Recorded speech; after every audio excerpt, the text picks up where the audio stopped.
Hello，大家好，欢迎回到宋说新语。最近这些天啊，其实关于 LK99的这个大的消息是基本上没有的。我指大的消息呢，一个就是指，量子能源研究中心啊，就 LK99的原始团队。那第二个呢，就是其他国家的复现团队。再一个呢，就是中国的啊，这个在视频平台啊，以及民间的这个复现的微信群等等。那这里边啊，实际上微信群里还有很多消息的，但是这个呢，一个就是未经人家建群的人允许啊，我们不好随便说。那第二个呢，实际上，你起码是要以一篇 archive 的论文作为一个起点，就是说，咱不说正刊了，是吧？所以现在呢，关于 LK99的论文啊，在10月份好像只有一篇吧，啊，就是挂着 LK99这两个关键词的。其他的呢都是其他的抄到论文了，和 LK99没有太多关系。那在正刊上呢倒是有不少啊，就是在8月份、9月份，archive 上那些论文呢，有的在正刊开始发表了。所以现在整体来说是没有大的消息，但没有大的消息啊，不代表韩国的股市它就稳。我们看一下这家公司现在是最火的啊，实际上在知乎啊、陌陌的那上面也介绍过，说 CCS 公司啊最近特别热。它股票市场上呢是有剧烈的波动啊，原因是什么呢？就是因为 CCS 公司啊，新提名了4名内部的董事候选人，其中就包括全英完教授，高丽大学那位，还有金志勋，就是 LK99的这个研究的这位兄弟啊，所以金志勋啊一直是这个在 LK99这个研究团队里边最神秘的，从他们的崔教授、全教授啊，这个金先卓到李世培，还有另外一位教授啊，他们的照片都曾经爆出来过，只有金志勋的照片一直没出来。我昨天啊刷这个 nam.wiki 啊，就是韩文维基，发现更新了，我不知道什么时候更新的，里边有金志勋的一张照片，我给大家看看啊，看到这张照片了吗？从左到右啊，是崔东之教授、吴建浩教授、李世培、金志勋啊、全英完、金先卓啊。那下面的字儿啊是机器翻译的时候带的，我就没修改它。那金志勋这张照片呢，其实还是一个生活照啊，然后呢也分辨率也比较低，我就不给大家放大了。所以金志勋啊，现在呢，他这个工作岗位因为有变化啊，因为担任了另外一家公司的董事。这个消息一爆出来啊，就引发了很多股市的消息啊，这是韩国LK99相关的这些股票频道的消息。你看 LK99 专利纠纷汇总不会再有混乱了啊，我们正在对 LK99 提起诉讼， CCS 全英完遇到了大麻烦LK99 专利驳回情况我充满了愤怒啊。然后 LK99 相关人员分析 CCS 相关传闻，就这个消息啊成了一个特别好的素材啊！这些韩国股市上的疯狂收割韭菜的这些频道啊，也出了很多东西。那实际上呢 ，LK99 的专利啊，其实变化并不大啊。那么已经注册完成的专利应该有4项啊，还在审核的专利呢，可能有9到13项吧。然后其他的这里边呢，其实主要的一个就是外界能大家看到的是关于全英完，他提出我要加入LK 就是李世培和金志勋的一个专利，他要主张他的权利。那其他来说呢，其他的都是传闻啊，基本上都是传闻，我觉得。所以这个 CCS 增加了金志勋这个消息啊，其实带来的冲击呢，主要就是作为一个自媒体的饲料啊，喂养了这么多的视频节目，而这些视频节目呢，可能反过来又在刺激这些韩国的炒 LK99 的股票这些韭菜们，就这么一个循环的一个流程。对真正的追随 LK99 技术的这些朋友，实际上影响是不大的，可能大家都不太 care 这些东西，对吧？好的，这是关于 LK99 啊，它实际上的一个目前进展的一个消息。说到这儿啊，我就好奇啊，就是 LK99 它关键的这几个人，就是金志勋一直是很低调。那现在我在好奇啊，就是在韩国他们国家是不是对 LK99 研发的这几个相关的主要的人进行了某种程度的，比如人身保护也好啊，监控也好啊，为了他安全也好，有没有？我个人感觉是没有的。你们觉得呢？我说这个理由是这样啊，简单说，如果动用一个国家的力量去保护一个科学家、一个学者或者一个技术人员，做出这个决策的流程是什么？大家想想，如果就是首尔这个警察局也好或者安全部门的人要被派出来跟随、尾随、保护这个作为保镖跟随 LK 这俩兄弟，那他上一级的部门是什么呢？就是咱就说首尔警察局，谁能支持首尔警察局来办这个事儿呢？那至少得首尔的市长或者是议会的某一个文件，对吧？那再往上呢，可能到国家层面上的安全部相关部门。那这些人他们都不懂超导，谁来告诉他们 LK 具有很大的战略价值呢？韩国的这些院士、大学教授们，您觉得是不是这个道理？那现在韩国这些院士、大学教授们对 LK99 是什么个态度呢？我说到这就想笑你看韩国低温超导协会组织了70-80来所大学对 LK99 的审核，认为假的，不是超导，论文都看出来了，我们烧了几十炉子了。那你说韩国他们会对 LK 兄弟进行重点保护吗？我个人觉得可能性不大。当然刚才说过，这些疯狂的股市韭菜们对他们的安全是有威胁的，所以他们低调一点是正常的。而这个逻辑我觉得对所有的国家、大的国家好像基本上都适用。比如说美国，大家知道 AI 在美国特别火，那拜登他开了一个 AI 的这么一个政策的这个讨论会，他请了谁请了都是全美国 AI 的大拿，这些世界500强公司的 CEO 小扎什么这些人，是吧？这些人说的话总统才能基本采纳，或者是作为一个采纳的这么个素材。那他不会召集美国的民族科技大学像我们这样民科去谈的采纳我们的意见，不会的。那所以呢在美国，我觉得甚至在其他的一些国家，我就不明说了谁来让这个相关的真正的从体系上的对这个正在研究的人员非核心的这些搞超导研究人员进行保护呢？也是这么一道流程。这些院士们不松口就像我们张子立张老师说的，那些著作等身的院士们，他们是吃干饭的吗？他们研究了一辈子超导。我是认张老师这句话的，他说的都是事实，确实是这样。就是主流科学界人家研究超导这么多年了，他们就占据了这个超导的话语权，以及呢这个咨询的通道。假如说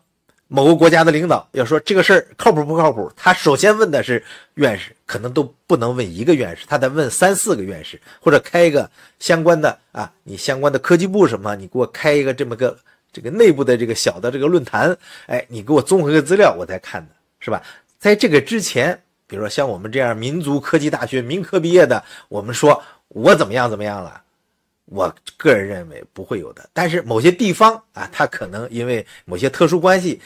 可能会对它有一些的影响。比如说 LK 所在的这个街道不是街道就是社区总有这个股市的人叫嚣我要怎么地，我要什么杀了李世培之类的，说出这样的话了，那当地的派出所或者是附近的警察机构对他们进行额外关注，这个是有可能的。因为发生了恶性治安事件对谁都不好，而这个可不是国家层面范围内对这些民间复现者的保护。我个人认为这是我个人观点，不存在的，不存在所谓国家出手了，不存在的。因为这个主流可能他们的力量你根本就想象不到。就像张老师说的，著作等身，那个东西是什么呀？是时间，是费用，也是权力，这么一个综合的组合，当然也有他们的学术价值。那作为这个民科这一方来说，那肯定他们就不信了，是吧？实际上我今天看了一篇文章是特别有意思，我觉得这篇文章呢实际上是可以对我今天这个视频刚才说的这一段话是有一个算是总结。我给大家念一念这句话就关于这个AI 的就是关于这个AI 在全世界范围内遭到抵制然后中国的有一个学者也在议论这个事儿。那么议论这个事儿，他提到一个观点，就是屁股角度这个不一样。你看一下，这位老师叫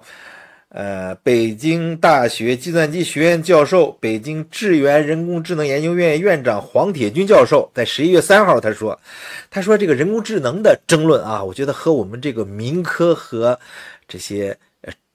主流超导领域的这个争论是一样的，是一回事他说呢这是完全不同的思维方式，谁也说服不了谁，所以争论背后啊，给大家是大家完全不同的立场、不同的思维方式来看待这个问题。你的立场啊，你的思维方式就完全不同啊。就是说，你比如说现在这个 LK99超导，你不是建立在一层一层的，在过去的某一个材料的升级啊，它的创造来上的，而是你推出一个全新的东西，而全新的东西呢，没有这些专家大佬的验证，没有他们的背书，你根本就不可采纳啊，这是主流的。那么作为非主流的啊，这些我们民族科技大学毕业的这些来说呢，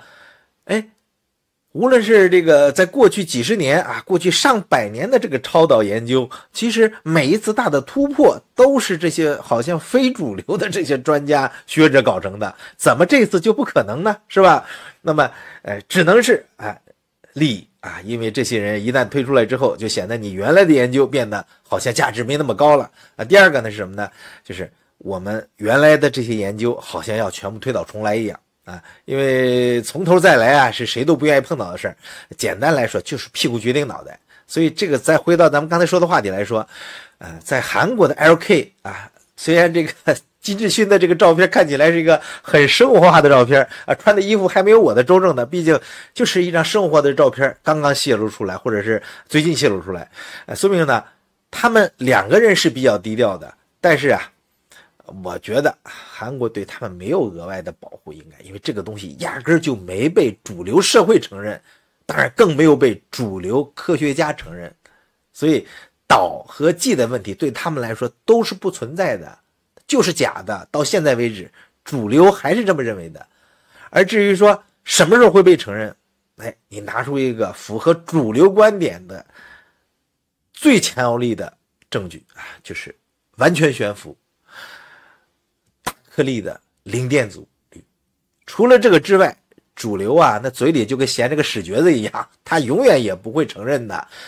直到他自己做出了相关的研究，他才能被承认。这个事儿啊，是利益使然，没有什么可疑问的。所以呢，大家可以脑补很多的这个大片的这个情节啊，谁出手了，谁出手了，国家出手了，不存在的，不存在的。真的不存在的，资本出手了还是有可能的，但是其他的都不存在的。但是我个人仍然认为还是倒的，就是 LK 搞出来这个东西，它是不是能够像传统的超导那样完全的磁悬浮啊，完全的这个100%的悬浮，我觉得还很难。我至少觉得大颗粒啊，肉眼可见的大颗粒，在1-2年范围内可能都比较困难。但是呢，一些其他的研究是有可能证明它是具有超导的成分也好啊，超导的这个原理也好啊。但是呢，它作为一个磁性材料来说啊，在今年年底到明年年初肯定是会出大成果的啊，这还是我一贯的这个观点。这就是今天跟大家聊的这个 LK99 的这个话题。那除了这个之外呢，还有一个有意思的事儿，给大家看个图片啊。这个图片啊，是我找的一个通电线圈啊，这么一个。这个它形成磁场后对罗盘影响的这么一个示例的图片，我就这个图片呢，是想给大家讲一个刚刚在韩国呀有一个新闻，也是关于磁铁的这么一个故事。韩国呢有个高中生啊，在学校的这个科学描述题的这个考试中啊，对于增加流过线圈的电流强度的方法这道题，他给了一个说细密的绕线圈这样的答案，老师给判了0分，0分。因为这个高中生啊，一直是全校第1名那这次一个20分的这个描述题被判0分，那家长感到是非常的这个错愕呀。但是到韩国的这个卷是很厉害的，这个高考啊各方面卷都是很厉害的，所以家长就在网上社区发帖说，我孩子写的这个细密的绕线圈。这个判卷老师这么回答说不够全面正确，我觉得这个事是有问题的。这个家长啊还属于好事者啊，他查阅了资料，发现在其他学校呢，细密的绕线圈这是正确答案。他还和学校的这个科学部门的负责老师通话，打电话问，对方啊老师还是坚持说你没有按照教科书上的答案答，所以呢你这个就得判0分。这个事儿在网上一公布啊，就引发了热烈讨论。许多网友呢表示支持这名学生，认为啊他的回答应该算对的啊。一些具有相关专业背景的网友说呢，在实际工作中啊，我们也经常细密的绕线来概括的增加电流的方法。但是有一些这个物理专家和教授说呢，从严格的物理概念上说，细密的绕线和增加绕组数啊，就是线圈被绕的圈数，它是不同的。正确的回答呢，应该指出增大绕组数或者多次绕线，就是你只是密，没有说这个增大线圈数，这个是有问题的。但有的教授也说呀，这个题目呢要求给出一个量化和准确的答案来，因此这个细密的绕线还是一个比较模糊的和定性的表达啊，应该从严格意义上来说呢，给这个学生0分，好像在概念上说也是正确的。但是有一些网友说来了，你这个主观题嘛，你本身20分的这个一道题，你回答的不算很严格，那也不能给0分啊，你给5分行不行？是吧？你给10分行不行啊？所以这场讨论呢，就在韩国的网络上也引起了讨论，关于这个题的这个正负。但是这个话题呢，其实上和 LK99 没什么关系的啊。我只是想指出啊，这个在韩国的这个高考以及家长对孩子学习的关注来说，也是啊，比我们是不差的。就是东亚社会的这么一个特点。那好的，这就是今天啊关于 LK99 以及一个磁性测试这个小话题给大家聊一聊，谢谢大家收看，我们下次再见，拜拜。